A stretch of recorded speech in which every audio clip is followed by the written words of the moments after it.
ప్రభుత్వం ఏర్పడిన తర్వాత తెలంగాణ రాష్ట్రం వచ్చిన తర్వాత బంగారు తెలంగాణ దిశగా రాష్ట్రాన్ని అన్ని రంగాల్లో అభివృద్ధి పదవులు తీసుకుపోవడం జరుగుతూ ఉంది.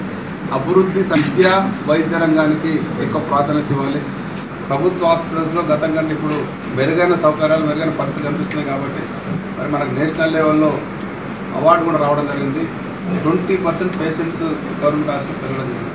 దీనికి కారణం ఇప్పటికే అన్ని హాస్పిటల్స్ ప్రైమరీ హెల్త్ సెంటర్స్ నుంచి టీచింగ్ హాస్పిటల్స్ వరకు అన్ని స్థాయిలో ఉన్న హాస్పిటల్స్ను స్ట్రెంథన్ చేయడం జరిగింది. అన్ని హాస్పిటల్స్కి అవసరమైన ఎక్విప్మెంట్స్ కానీ మిగతా ఫర్నిచర్ కానీ చాలా వరకు ఇప్పటికే అందించడం జరిగింది. ఈ మధ్యన అక్కడక్కడ కొన్ని చిన్న సంఘటనలు జరుగుతున్నట్టు మీడియాలో రావడం, మరి వాటికి ఇప్పటికే చాలాసార్లు మేము క్లారిఫికేషన్ ఇవ్వడం జరిగింది. మీరు ఎక్కడైనా హాస్పిటల్లో జరిగిన తప్పులను ఎత్తి చూపండి, దాన్ని మేము రెక్టిఫై చేసుకుంటాం.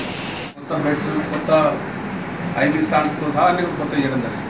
కొత్త కార్డ్స్, కొత్త మ్యాట్రస్తో పాటు కొత్త బెడ్షీట్స్ కూడా తీసుకోవడం జరిగింది.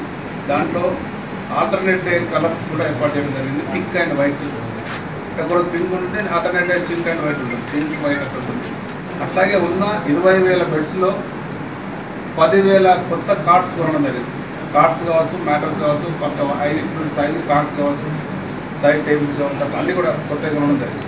ముఖ్యంగా గాంధీ హాస్పిటల్లో కూడా ఇప్పటికే చాలా ఎక్విప్మెంట్స్ కొనడం జరిగింది. ఎక్విప్మెంట్స్ ఆర్డర్లో ఉన్నాయి, ఆర్డర్ ఇవ్వడం జరిగింది. మరి గాంధీ హాస్పిటల్లో ఒక అధునాతన ఐసీయూ ఏర్పాటు చేస్తూ ఉన్నాం. 65 బెడెడ్ ఐసీయూ ఏర్పాటు చేస్తూ ఉన్నాం.